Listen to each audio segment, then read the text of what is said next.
In this tutorial, let's see how to make this split screen effect in DaVinci Resolve. Alright, so now we are in the edit tab. I have taken these 3 clips and placed it to one after one. Okay, so now what I will do is I will go in the OpenFX, search video collage, drag and drop this effect on the first clip. I will go in the settings, change workflow to create tile, set columns to 3, rows to 1, and I will play with the settings until I fix my tile over here.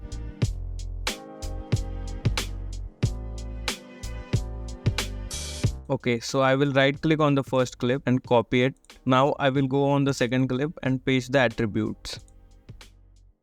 Okay, so now in the settings, effects, tiles, and I will set active tile to tile 2. Okay, so now I will repeat the same process for clip number 3. Paste attributes, apply, go in the settings, effects, tiles, active tile to tile 3. This is split screen in DaVinci Resolve. Make sure to add this effect in your video to make it look more fun and engaging. I am Ameya and I will see you in the next video.